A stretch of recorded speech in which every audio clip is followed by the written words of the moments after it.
So we are not here to just know what will happen. Okay, maybe a bit. Yeah, we are curious. For ages, we have been wanting to know, to have a glimpse of the future. But the purpose of this video is to align with what the planets are asking us, because they are wonderful teachers.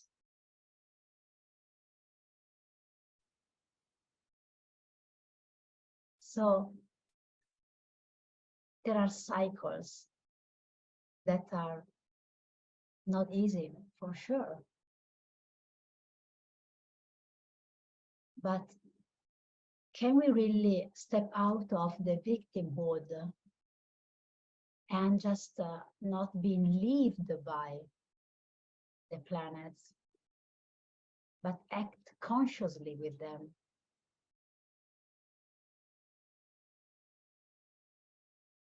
Trying to figure out what they want from us.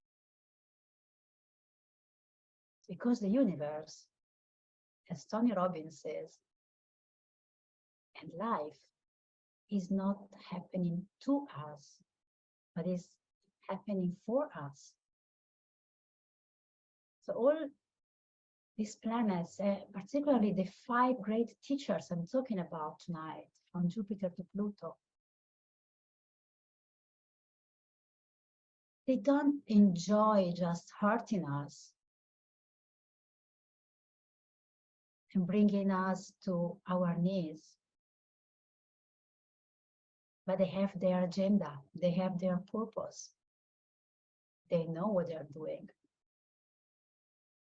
They want really us to become the higher version of ourselves, to vibrate higher.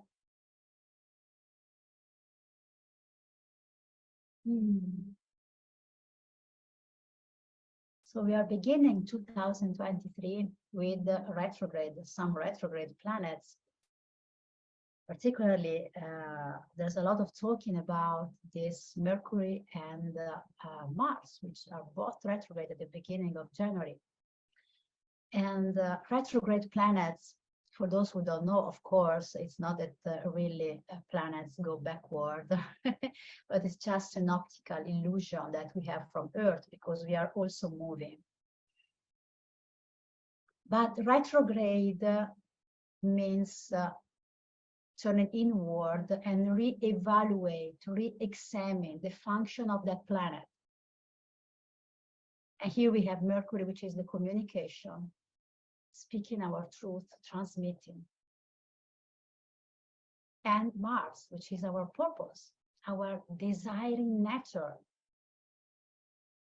So now it's really time, and we open the year with this energy of really having to go a little bit back again and just reevaluate, re-examine, reassess the way we communicate, the way we speak our truth, the way we transmit, the way we talk with other people and interact with the immediate surrounding, the environment around us, how our mind works. And we know we are using a little of the potential we have. And sometimes we know that we are really taken over by our mind, by our monkey minds. So retrograde Mercury, that will be a retrograde until the 18th of January, invites us to really look closely to how our mind works, to how our mind keeps us away many times from our heart and from our womb. How much the mind supposes that she's right, that she has the truth in hand. she lies most of the times. So how can we really use our mind in a positive way, in a way that really empowers us? And what about our desires? Mars. We are in a Scorpio cycle of Mars, because it's true that Mars is retrograde in Gemini. So we experienced all these kind of situations where we broke our computers, laptops, cars, we couldn't go anywhere, we were forced to stay. Movements and travels and journeys and communications had a lot of problems and issues in the last months. Also with the retrograde Mercury that impacts a lot on this, but we know all of this stuff. There's a lot of talking about that. So, but Mars has begun a cycle in November 2021 in Scorpio. And that's a 2-year cycle that will end in October 2023. So Mars is diving down in the dirty waters, putrefying waters of Scorpio. So it's asking us to really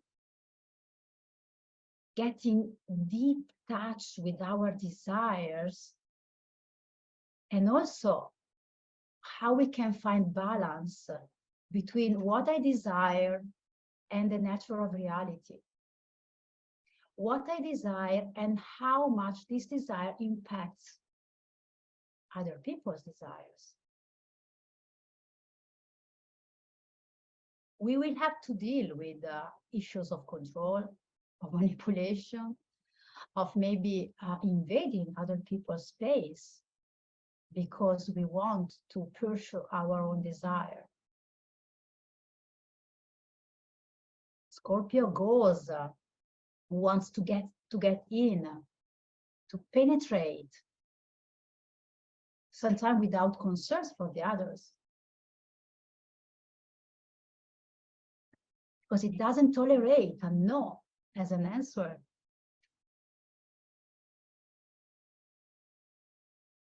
But it's also being total. Experience totality, full immersion, going full in everything that we experience without holding back. And maybe there's a price for it. But it's really mastering our emotions. Because Mars was also the old ruler of Scorpio before Pluto was discovered. Wants to experience togetherness, closeness. More Scorpio than Mars.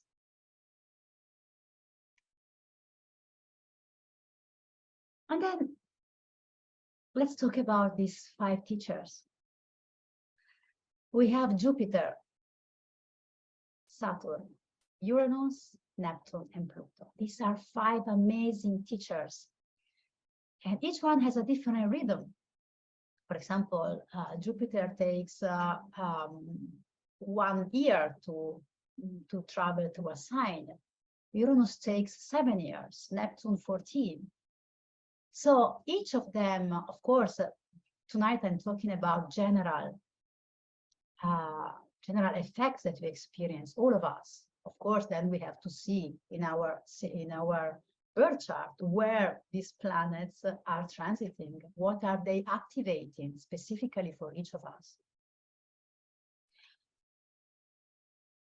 So when we are in a Jupiter moment, for example, it's a very beautiful time normally.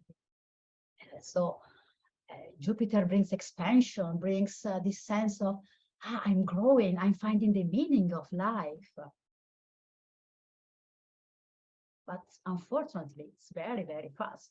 So when it arrives on our ascendant or our sun, it goes away very quickly, a couple of weeks, maybe if it just does the stations, retrograde and direct, this movement, we can stay a bit more, but very quick. Pluto, the most powerful of the transits we have experienced, in my view, is a 4 or 5 year cycle.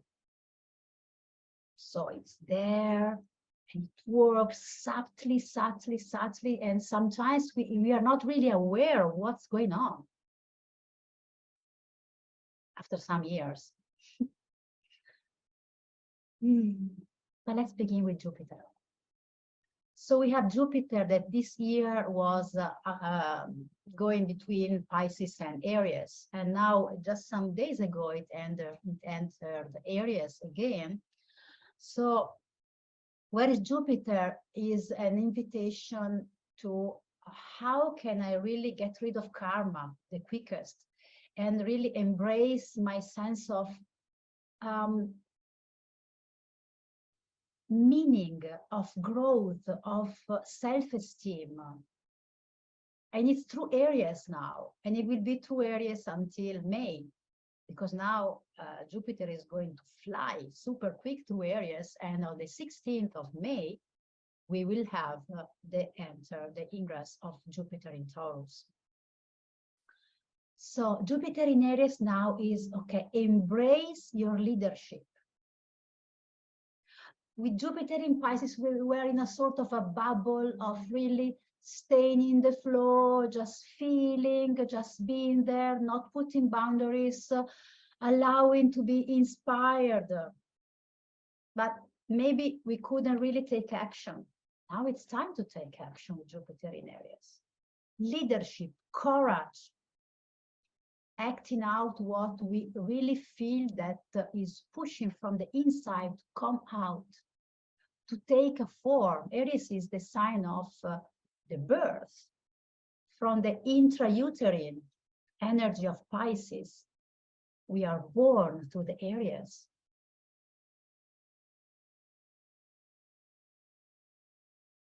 So what wants to be born in this moment? What do we want to birth? And let's go for it. Jupiter in Aries is really incarnate this sense of willpower, of I can do it. And of course, it's a subtle line because the dark side of Aries is fear. So sometimes we overcompensate, hypercompensate with boldness and also boasting with Aries because we don't want people to see that we are afraid. So that's what we have to be careful and mindful about. But at the same time, it's also the lesson of Jupiter in Aries is, okay, the fear is there. I feel it. I don't pretend it's not there. But I act anyway. And it's not about pushing ourselves with violence. It's not about that. I'm not a fan of that. I've done that all my life, and it's not a very good option. So we have to be gentle with ourselves, but at the same time, just see where we really go back in the comfort zone for fear and just really give ourselves the trust that we can do that. We can overcome that fear with love, with really staying in our power and really acting despite the fear, what wants to be acted out. That's very important. And then, of course, when at mid-May, on 16th of May, Jupiter is getting into Taurus, we will have energy that needs to slow down, a different rhythm. So the expansion, the growth will be more connected to getting back to the simple values, the simple pleasures of life, family, friends, cooking a good meal, staying connected to the earth, hugging a tree, feeling this this anchor. Because maybe after Jupiter in Aries, after having begun an action or a cast of something, there is a lot of the pioneer energy in Aries. We need also to integrate. Okay, we started something. There was a sparkle, and now the sparkle and what I activated needs to be grounded. So feel our roots, becoming more self-sufficient, making peace, seeking harmony.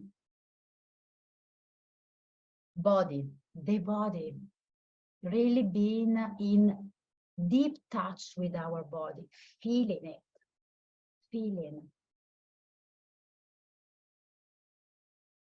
and honoring our body as a temple. That will be Jupiter in Taurus. Experiencing abundance. Abundance is not only money, is perceiving how many resources we have and just arriving at that really awareness that we can't starve. Also metaphorically, we have something that will help us to survive always. So what are these resources? What is always there? What is our talent? What we have special to offer?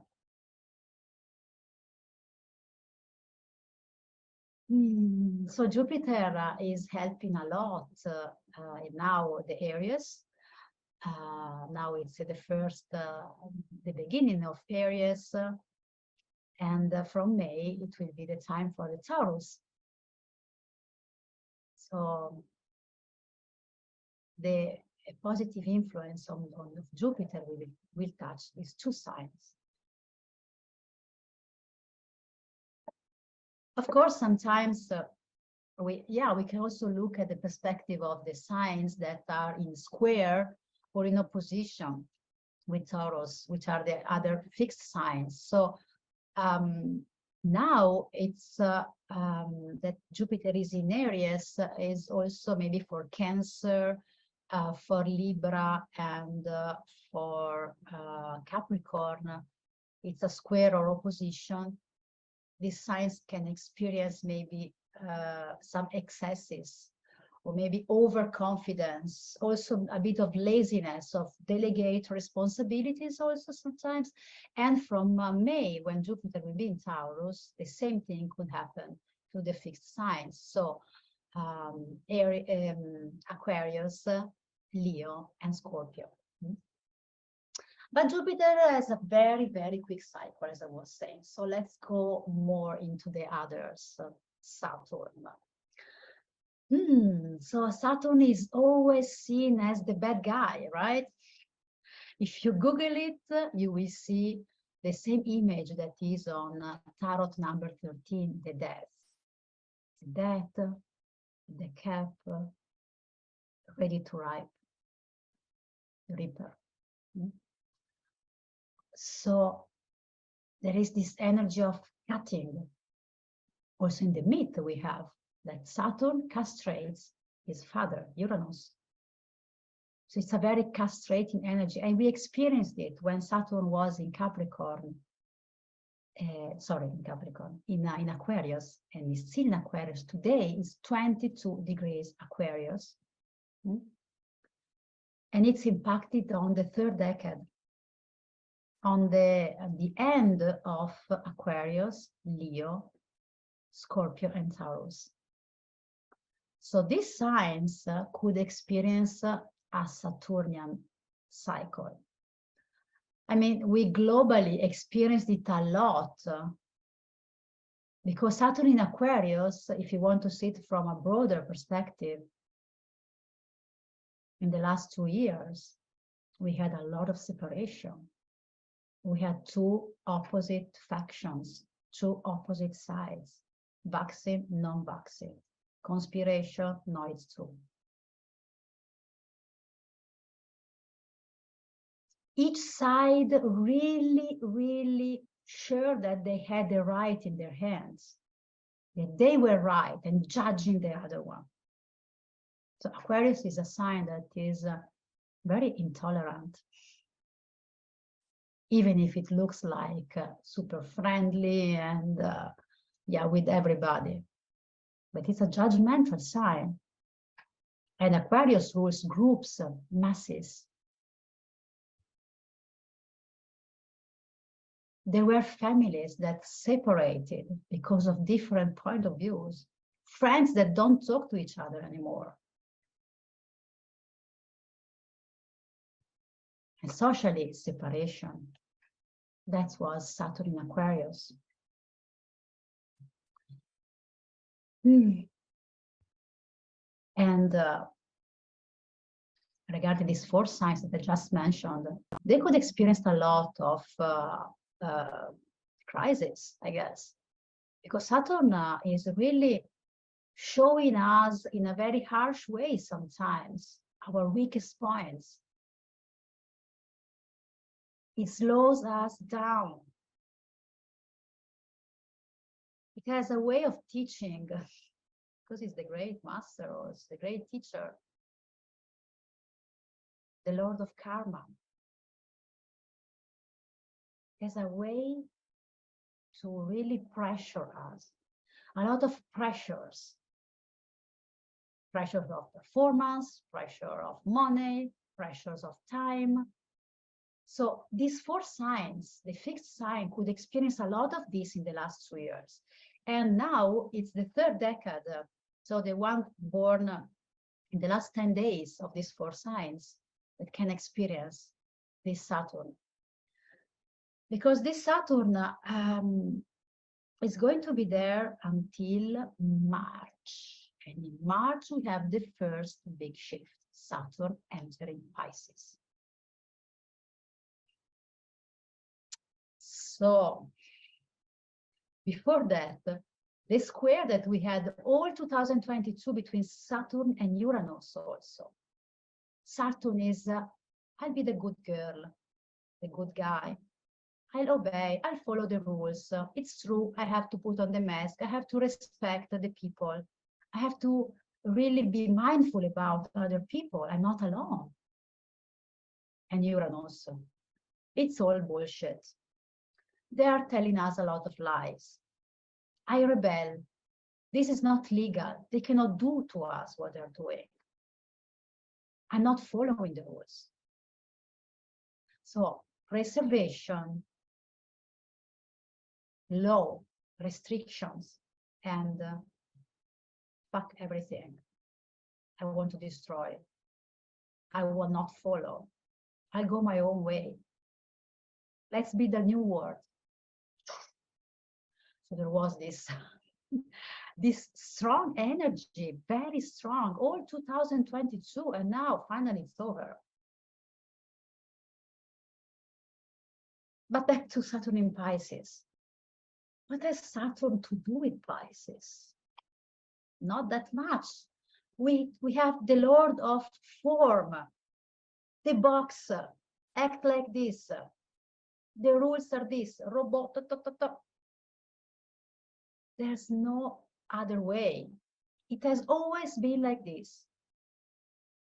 You don't have to allow people to come too close. Protect yourself, set boundaries. Plan. This is Saturn. Then we have Pisces. I want to be expanded. I want to be one with God, one with the divine. I want to really merge with the other. I want to experience the divine spark in me. What is the box? There's no box. We are all open. It's dense. Pisces is really this energy of no form.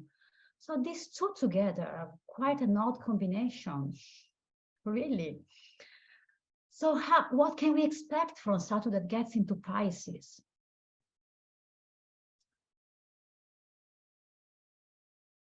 So Saturn is structure and Pisces is spirituality. So structure our spirituality, but it's more spiritual discipline that is very, very important.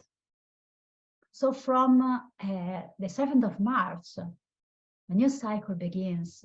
And this Saturn will be touching only the first decade, the 2023. It will end, will be retrograde until November, and it will touch 0 degrees Pisces, and then it will go direct again. So only the beginning of Pisces. And of course, it will touch the mutable signs. So Gemini, Sag, and Virgo will be impacted from this new cycle of Saturn. But back to how we will all experience what is Saturn is asking us to do in Pisces is really having a spiritual discipline. That means I have to really schedule time for my spirituality. Every morning or every evening or whatever, 1 hour per day, I have to sit there, meditate, or to do yoga, or to pray, or to go into the woods and just staying there in nature and contemplate. Of course, there are thousands of ways we can express spirituality. I'm just mentioning some of them. But it's really vital that we really find time to connect with the divine. Pisces is the sign of the divine, the drop of water that goes back into the ocean, goes back to the source, goes back home. So we really have to experience this going back home. That's what it's asked, spiritual discipline. But another thing is that Pisces is connected to dissociating. Dissociating is so common because sometimes we can't hold the pain. Sometimes it's also difficult to hold space for another person's pain. So we dissociate, we shut down. We watch 7 episodes of a TV series in a row. We take drugs, we drink, we smoke joints. We keep on doing plant medicine every 2 days, every week.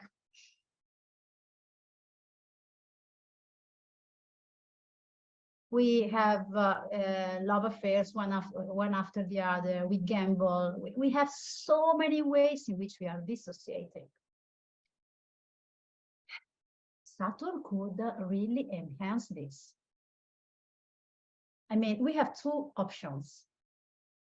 Saturn could really be, okay, there's really a barrier between me and what I really am available to feel. So we could have also more this sense of, I don't want to feel all that shit.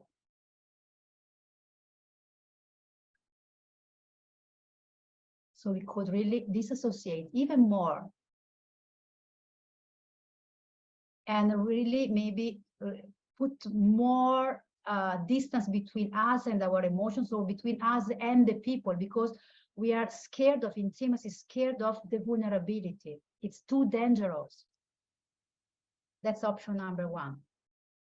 Option number 2 is we can become aware and cast a light on these mechanisms of disassociating that we enact. We can become aware of the ways in which we dissociate. And we can choose that our discipline also is stay there no matter what. and accept to feel the pain. Because we also label and judge pain as bad, as negative. But pain sometimes is another facet of love. It's a portal that can really help us to open more our hearts.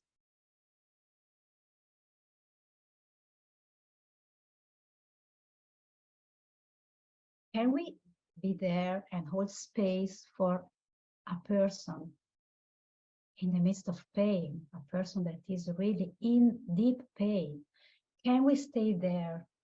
And what happens if we stay there and tune in with that person? What happens if we just witness their pain? What happens inside of us? A huge shift can happen.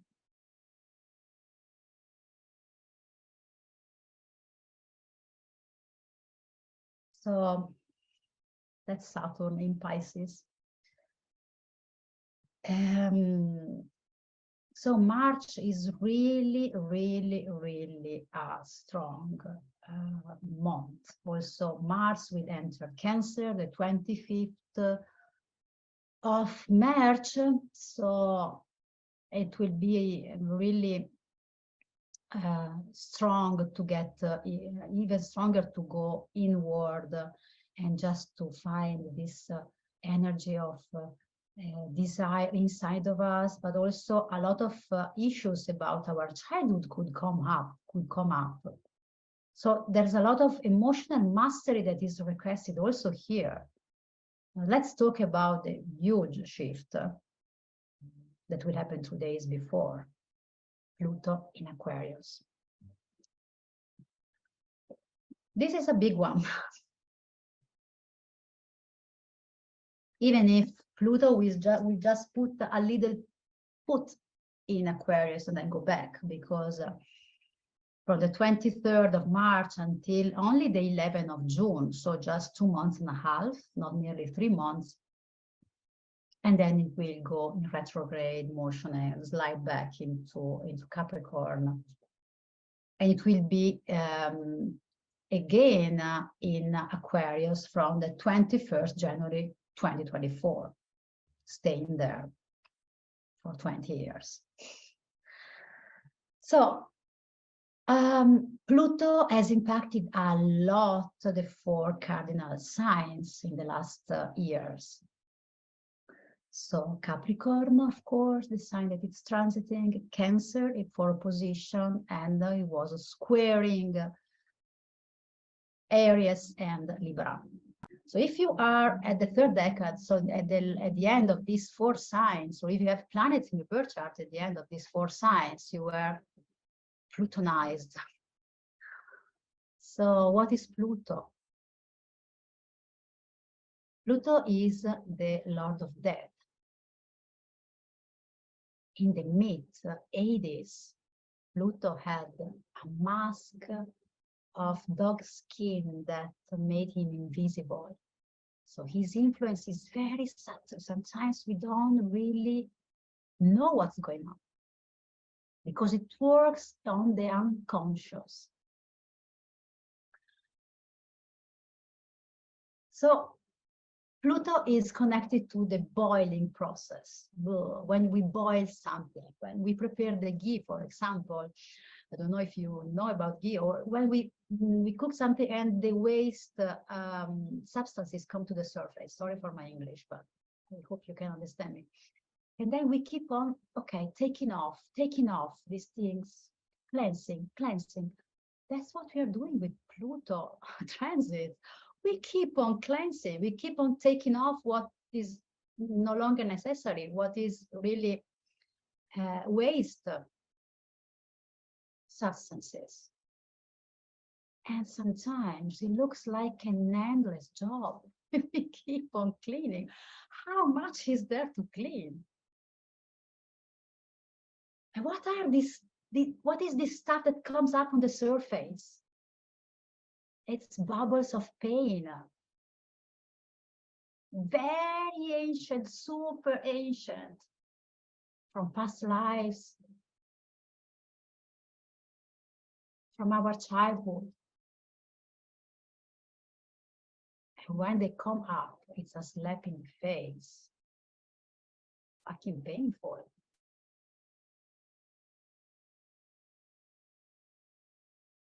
Pluto rules trauma. So there can be some trauma that is processed. But I know that it's something that looks like a made sentence, but it's true. Whatever comes up is only what we can deal with, is what we are ready to deal with. Even if sometimes it doesn't look like that, it doesn't feel like that. Sometimes we get also Saturn and Pluto are the two planets in charge with depression. So we can go in very dark places under these transits. It's a death and rebirth with Pluto. Something has to be let go of. We have to take off labels, identifications, what we think we are with Pluto, and experience a more authentic nature of us, our most authentic self.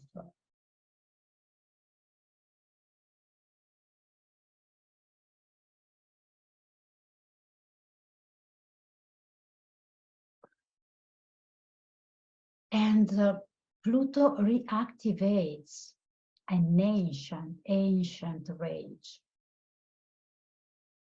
that has nothing to do maybe with the person that's now triggered that rage, but it's awakening a very deep wound. So what is reactivated here is the anger of the child, of our child. Can be super painful, but at the same time, it's an enormous opportunity to heal something so old.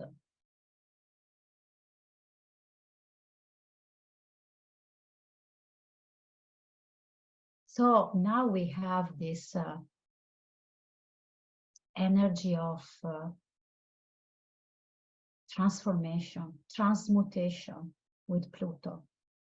But globally, let's talk about Pluto in Aquarius, because last time that Pluto was in Aquarius was in the independence wars, in the Industrial Revolution.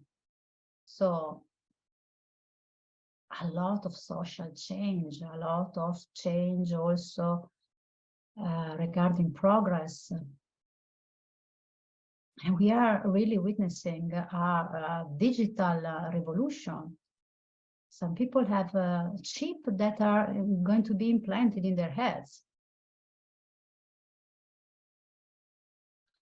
Aquarius is not a human, he's an alien.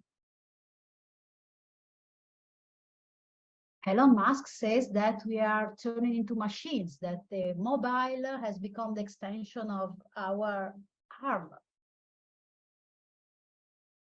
It's not far from the truth.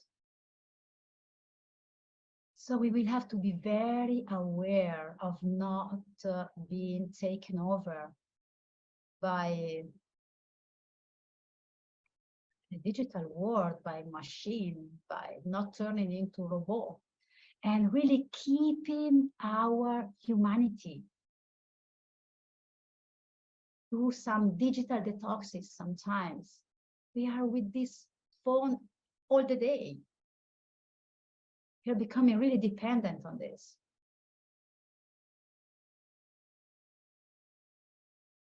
Also, there will be a lot of changes in the also revolutions in population, people that can't stand anymore some governments, some situations.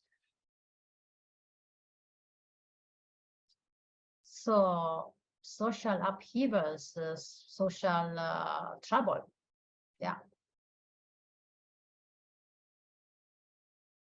But also new ways of co-creating. New communities are being born. new way of sharing, of staying together. Also the concept of family. I think that with Pluto in Aquarius, we will have a lot of new ways of family. I mean, the family will not be just the parents with two kids. It can be really a larger family with the auntie, the sister, the friend, all together. So it's becoming larger. The concept of family is becoming wider and wider.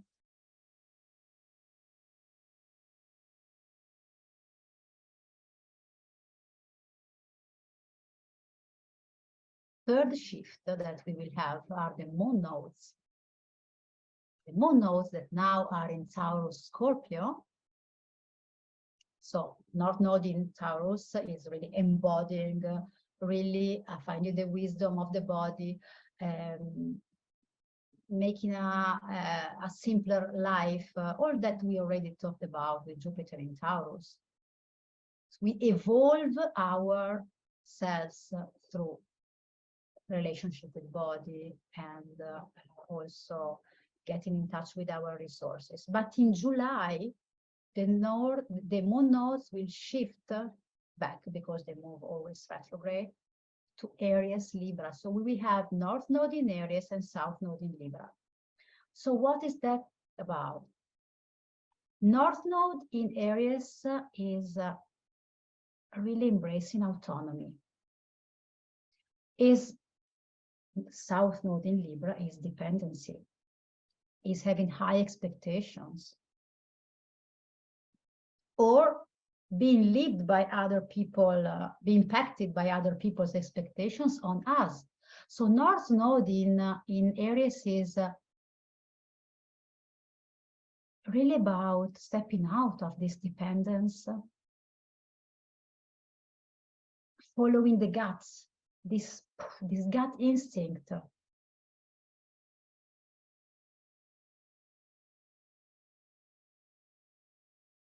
Stop people pleasing.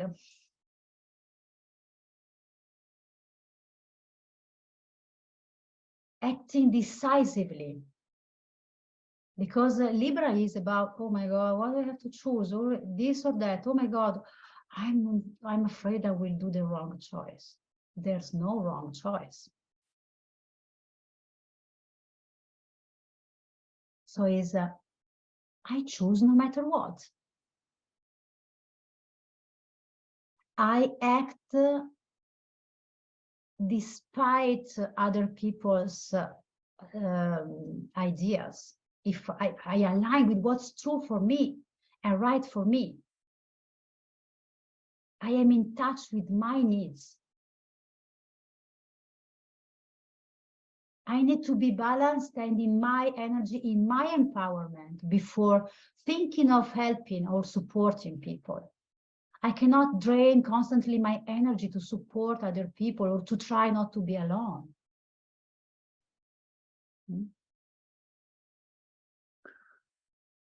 And then the other two teachers are Uranus and Neptune. Uranus is 15 degrees Taurus, so it's 3 years and a half, more or less, that it's in Taurus. We stay again for until 2026, if not wrong. So it impacted a lot on the fixed sign too. Poor Taurus that want to stay in the comfort zone with Uranus. I guess it was not that easy because they had to embrace change. They had to go out from the comfort zone. For now it's impacted the second decade. So just in the middle of the sign, and of course it's impacting also the other three fixed signs. So Aquarius, Scorpio, and Leo. So these signs were also pushed to make some change. Maybe they felt some restlessness. Maybe they really had to change something, to close some situations. So there could have been separations, divorces, moving out, instability, uncertainty. Having to grow in uncertainty is the lesson of Uranus. You cannot cling to anything, you know. Nothing is permanent. And I guess that among these 4 signs, maybe the toughest lesson was for Taurus. And we still have some time.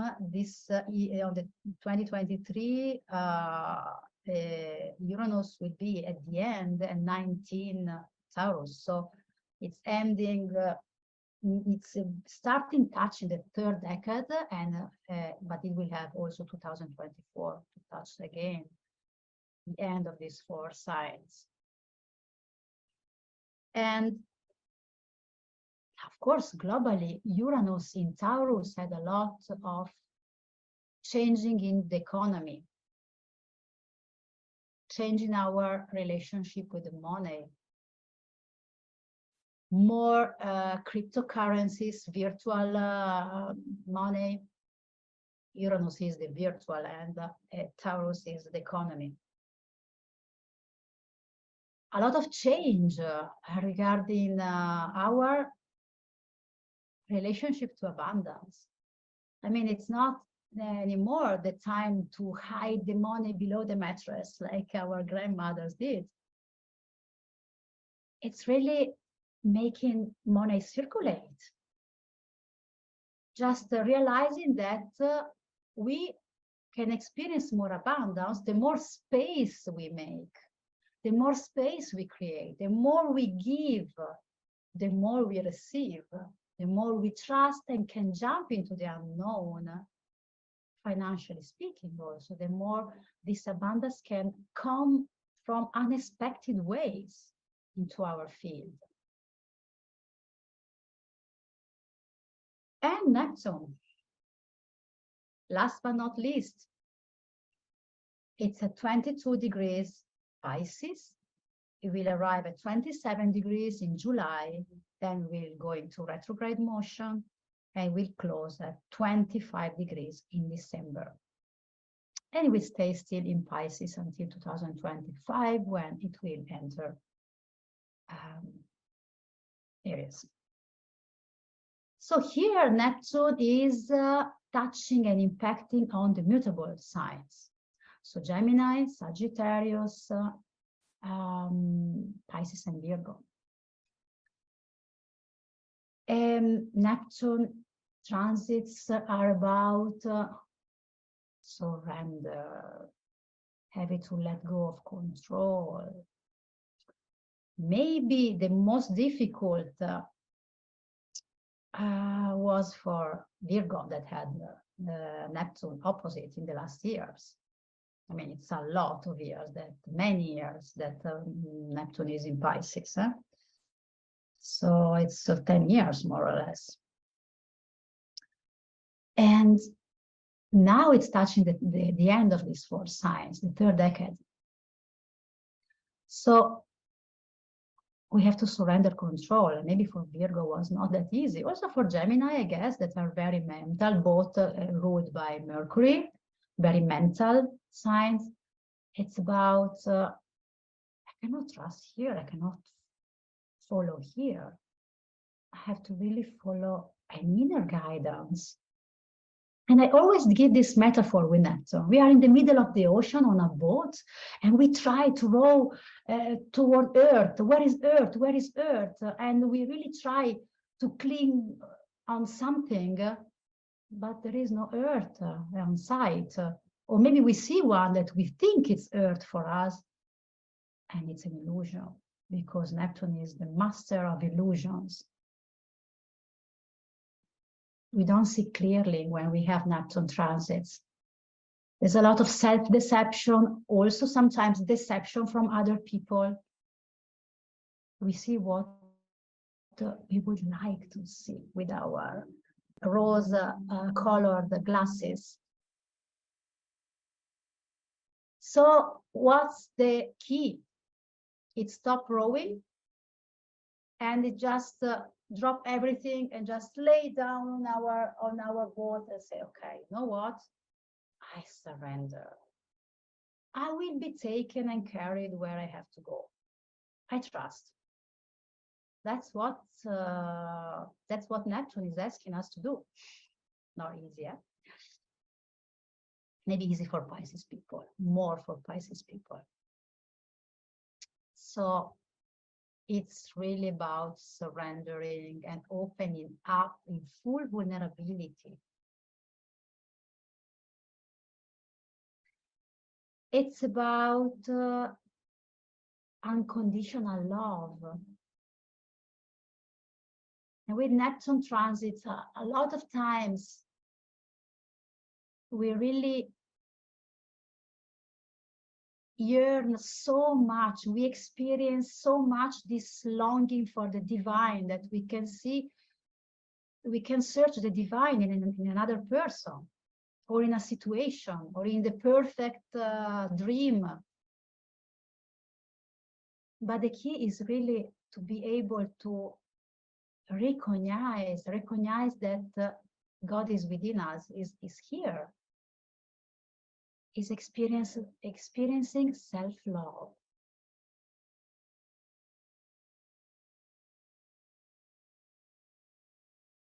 So